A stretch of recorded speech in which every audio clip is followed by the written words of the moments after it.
Press the bell icon on the YouTube app and never miss another update.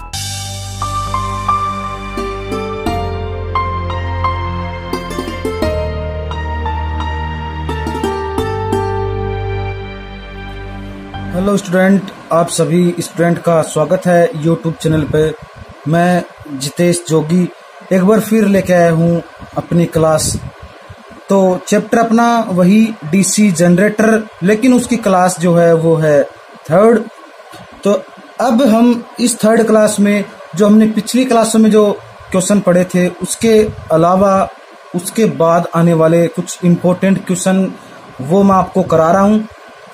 तो एक बार ध्यान से देखिएगा कि क्या क्या होते हैं, तो थोड़ा ढंग से जो है वो कंसंट्रेट कीजिए। और ये जो क्वेश्चन है ये आने वाले एग्जाम के लिए बहुत ही इम्पोर्टेंट है और कंपटीशन एग्जाम है उसके लिए भी बहुत इम्पोर्टेंट है। तो इलेक्ट्रिकल का फर्स्ट ही चैप्टर है ये, इसकी क्लास 3 है। तो मैं जितेश जोगी आप सभी स्टूडेंट का एक बार फिर से स्वागत करता हूं अपने यूट्यूब चैनल पर। तो आइए स्टार्ट करते हैं अपना। तो अपना पहला क्वेश्चन है वो थोड़ा ध्यान से देखिएगा।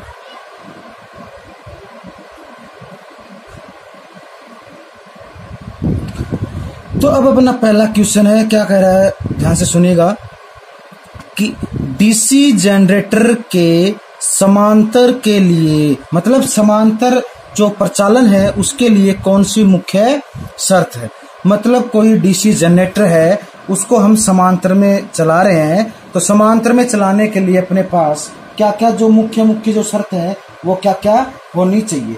तो जो अपना डीसी जनरेटर जो है उसको चलाने के लिए अपने पास क्या है, 3 मुख्य शर्तें होनी चाहिए। वो 3 मुख्य शर्तें कौन सी है तो थोड़ा ध्यान से देखिएगा। तो इसके अंदर जो पहली शर्त जो है, इसके अंदर जो पहली शर्त है, तो पहली शर्त क्या कह रहा है मैं आंसर में बता रहा हूं। पहली शर्त जो है वो जो डीसी जनरेटर है दोनों जो डीसी जनरेटर है उनकी जो पोलैरिटी है वो समान होनी चाहिए। तो लिख दूं मैं, पोलैरिटी समान हो। नंबर 2, उसकी जो केवीए किलोवोल्ट एम्पियर की जो है वो भी क्या होनी चाहिए, समान होनी चाहिए। एंड नंबर नेक्स्ट, उसकी जो इफिशिएंसी मींस दक्षता भी समान होनी चाहिए। तो ये हो गया अपना पहला ही क्वेश्चन। इसमें आपको एग्जाम में कोई भी एक मिल सकता है या फिर दोनों या फिर तीनों कोई भी मिल सकते हैं कि वो पूछ लेगा डीसी जनरेटर के समांतर प्रचालन के लिए कौन सी मुख्य शर्त है। तो वो 1 नंबर भी दे सकता है कि उसकी दोनों की जनरेटर की जो है वो पोलैरिटी समान है, या कह देगा दोनों की केवीए जो रेटिंग है वो समान है, या फिर दक्षता भी समान है। तो ये हो गया अपना पहला क्वेश्चन। अब चलते हैं अपने दूसरे क्वेश्चन पे। तो दूसरा क्वेश्चन क्या कह रहा है वो थोड़ा ध्यान से देखिएगा कि डीसी जनरेटर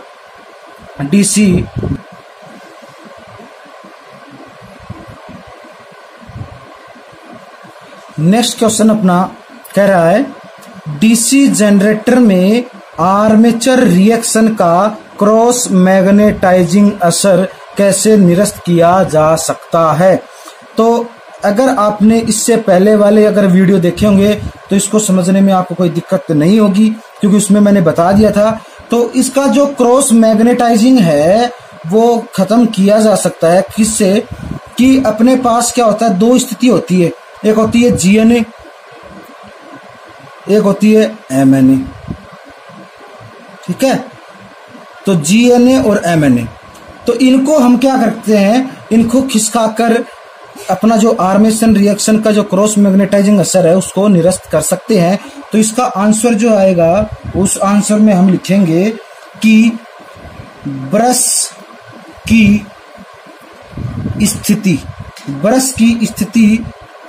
जीएनए से एमएनए पर खिसकाकर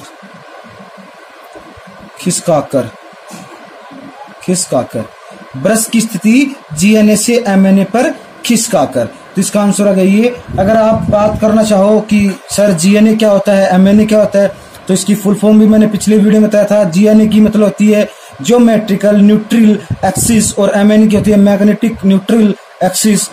इसे हिंदी में बोलते हैं ज्यामितीय न्यूट्रल एक्स, इसे बोलते हैं मैग्नेटाइज न्यूट्रल एक्स। ये होगा अपना नंबर 2। नंबर 3 की बात करते हैं हम, तो नंबर 3 क्वेश्चन क्या कह रहा है, ध्यान से पढ़िएगा।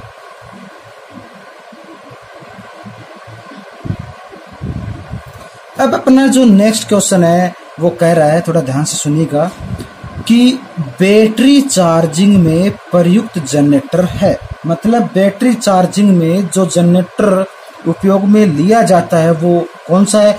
तो सबसे पहले हम बात करेंगे जनरेटर की। तो जनरेटर जो होता है वो अपना 3 प्रकार का होता है। पहला होता है शंट जनरेटर, उसके बाद में सीरीज जनरेटर, उसके बाद में कंपाउंड जनरेटर। तो जो बैटरी चार्जिंग होता है, बैटरी चार्जिंग में प्रयुक्त होने वाला जो जनरेटर होता है वो होता है अपना शंट जनरेटर। क्या होता है, शंट जनरेटर। तो आंसर तो आएगा शंट जनरेटर। अगर आप इसके अलावा पढ़ना चाहो कि सर श्रेणी जनरेटर क्या काम आता है, तो क्या नहीं काम आता है, कंपाउंड जनरेटर का काम आता है क्या, तो अपना मैं बता रहा हूं आपको साइड में, तो थोड़ा ध्यान से देखिए, कभी इसमें मिला दो आप, तो अपने पास इसी एक क्वेश्चन के 3 क्वेश्चन हो जाएंगे। तो जो अपना श्रेणी जनरेटर जो आता है वो काम आता है बूस्टर में, बूस्टर में, या कह दूं मैं वोल्टेज ड्रॉप में, वोल्टेज ड्रॉप में। ठीक है, कौन सा, सीरीज जनरेटर। अब बात करेंगे अपने जो कंपाउंड जनरेटर आता है वो क्या काम आता है। कंपाउंड स्ट्रीट लाइट में, लेथ मशीन में इत्यादि में, क्या कौन सा, कंपाउंड जनरेटर। ये लिख दूं मैं यहाँ पे श्रेणी, ये लिख दूं मैं कंपाउंड। ठीक है, ये अपना हो गया क्वेश्चन। लेकिन बैटरी चार्जिंग में जो काम आएगा वो आएगा शंट जनरेटर। इसके बाद में अपना नेक्स्ट क्वेश्चन। अब अपना जो नेक्स्ट क्वेश्चन है वो कह रहा है, थोड़ा ध्यान से सुनिएगा, कि लाइन में वोल्टेज पतन की क्षतिपूर्ति करने में प्रयुक्त जनरेटर है। मतलब जो लाइन है, लाइन में वोल्टेज ड्रॉप हो रहे हैं तो उसकी क्षतिपूर्ति, क्षतिपूर्ति मतलब जो क्षति होगी उसकी पूरा करना। तो लाइन में जो वोल्टेज ड्रॉप हो रहे हैं उसकी क्षतिपूर्ति करने में प्रयुक्त जनरेटर कौन सा है। तो अभी मैंने देखो ऊपर वाले क्वेश्चन में बताया था, ध्यान होगा, बूस्टर में मतलब वोल्टेज ड्रॉप में। तो इसका जो आंसर आएगा वो क्या आएगा, लिखेंगे आंसर श्रेणी जनरेटर, श्रेणी जनरेटर। और श्रेणी जनरेटर अभी मैंने बताया किसमें, वोल्टेज ड्रॉप में जो काम है लेंगे बूस्टर के रूप में, वो हो गया। तो ये हो गया अपना नेक्स्ट क्वेश्चन। अब इसके बाद में नेक्स्ट क्वेश्चन है तो वो थोड़ा ध्यान से देखिएगा।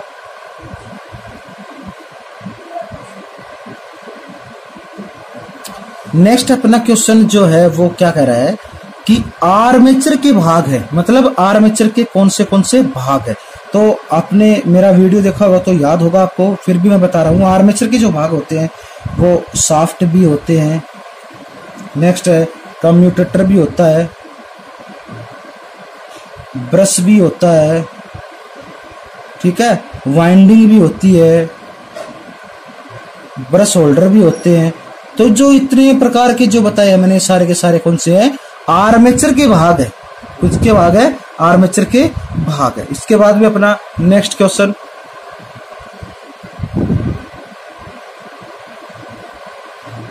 नेक्स्ट अपना क्वेश्चन है वो क्या कह रहा है कि डीसी जनरेटर की रेटिंग होती है। मतलब जो डीसी जनरेटर होता है उसकी रेटिंग किसमें होती है। तो देखा होगा आपने, जो डीसी जनरेटर जो होता है उसकी रेटिंग जो होती है वो होती है किलोवाट में। किसमें, किलोवाट में, किलोवाट में। अब इसके बाद में अपना नेक्स्ट क्वेश्चन,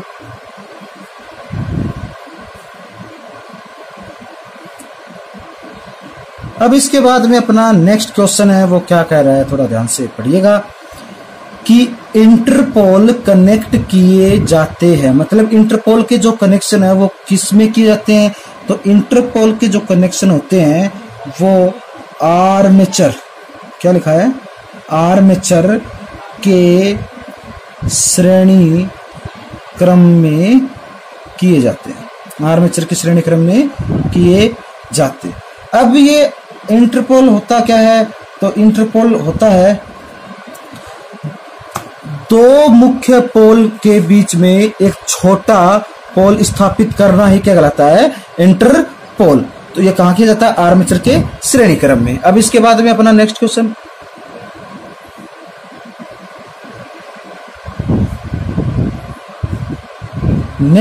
बोल रहा है कि डीसी जनरेटर की दक्षता होती है, मतलब उसकी जो इफिशिएंसी है डीसी जनरेटर की वो कितनी होती है?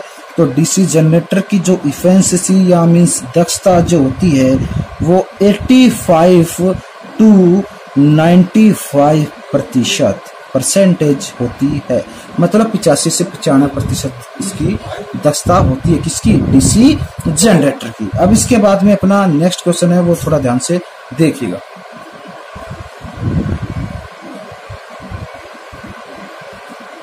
नेक्स्ट क्वेश्चन अपना क्या कह रहा है? ध्यान से पढ़िएगा कि डीसी जनरेटर में कौन सी क्षति परिवर्तित होती है, मतलब जो डीसी जनरेटर अपना डीसी जनरेटर है उसके अंदर ऐसा कौन सा लॉस है जो परिवर्तित होता रहता है? तो जो अपना कॉपर लॉस जो होता है, कौन सा? Copper loss. मैं हिंदी में लिख देता हूं, कॉपर लॉस। कॉपर लॉस जो होता है वो हमेशा बदलता रहता है, मतलब जो कॉपर लॉस है वो हमेशा बदलता रहता है। इसके बाद में जो अपना कॉपर लॉस जो है ये हमेशा लोड के अनुसार परिवर्तित होता रहता है। ठीक है, कॉपर लॉस जो है वो लोड के अनुसार परिवर्तित होता रहता है। इसके बाद में अपनी जो और बच गई आयरन लॉस, एडी करंट, वायु घर्षण क्षति, ये सारी की सारी जो होती है वो एक वेरिएबल होती है। ठीक है, लेकिन जो कॉपर लॉस जो होता है वो ना वो लोड के अनुसार परिवर्तित होता रहता है। इसके बाद में अपना नेक्स्ट क्वेश्चन,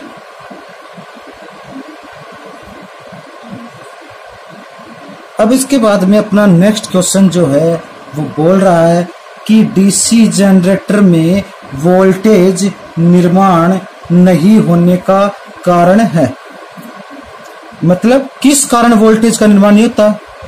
तो इसका जो आंसर आएगा वो क्या आएगा कि फील्ड प्रतिरोध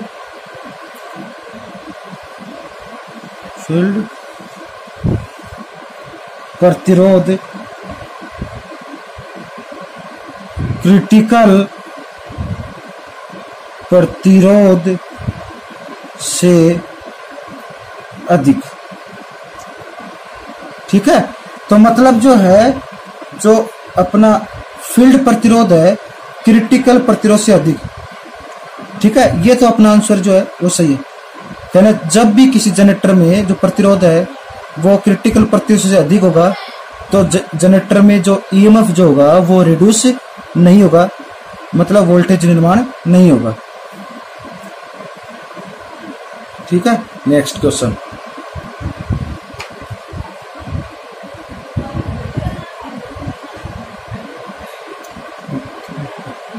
अब अपना जो नेक्स्ट क्वेश्चन है वो बोल रहा है कि डीसी जनरेटर में कम्यूटेटर क्षेत्र में, डीसी जनरेटर का जो कम्यूटेटर क्षेत्र है उसमें जो रोधन सामग्री है, रोधन सामग्री कौन सी प्रयोग की जाती है या की होती है? तो डीसी जनरेटर में जो कम्यूटेटर जो होता है उसमें रोधन सामग्री जो प्रयोग करते हैं वो होता है अपना कौन सा? अब्रक, जिसे इंग्लिश में बोलते हैं माइका। ठीक है, अब्रक। इसके बाद में अपना नेक्स्ट क्वेश्चन थोड़ा ध्यान से देखिएगा।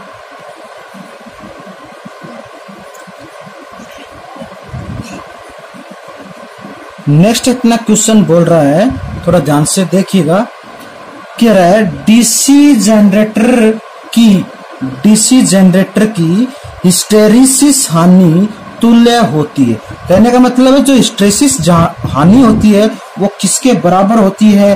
तो हिस्टेरिसिस जो अपनी हानि होती है डीसी जनरेटर में वो होती है ईटा बी की घात 1.6 f, नीटा b 1.6 की घात f। ठीक है, जो b अपना है वो चुंबकीय फ्लक्स घनत्व है, f जो है वो अपनी फ्रीक्वेंसी है। ठीक है, ये मैक्सिमम चुंबकीय फ्लक्स घनत्व है।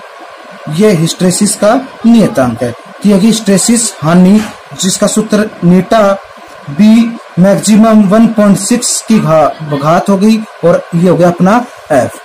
तो ये आज का अपना जो क्लास 3 थी वो यहीं पे समाप्त होती है। तो मैं जितेश जोगी अब यहीं पे अपनी क्लास की एंड करता हूं। अब इसके बाद मिलेंगे अपनी नई क्लास में। तो अगर आपको कुछ इसमें समझ में नहीं आया है या कुछ प्रॉब्लम आ रही है तो आप मुझे कमेंट में बता सकते हैं। तो मैं जितेश जोगी यहीं पे अपनी क्लास का एंड करता हूं। मिलेंगे नेक्स्ट क्लास में। आप यूं ही देखते रहिए मेरा यूट्यूब चैनल एजुकेशन गुरु जितेश जोगी। अगर आपको कुछ प्रॉब्लम आ रही है तो आप मुझे बता सकते हैं कमेंट में। तो मैं यहीं पे अपनी क्लास खत्म करता हूं। धन्यवाद। Press the bell icon on the YouTube app and never miss another update.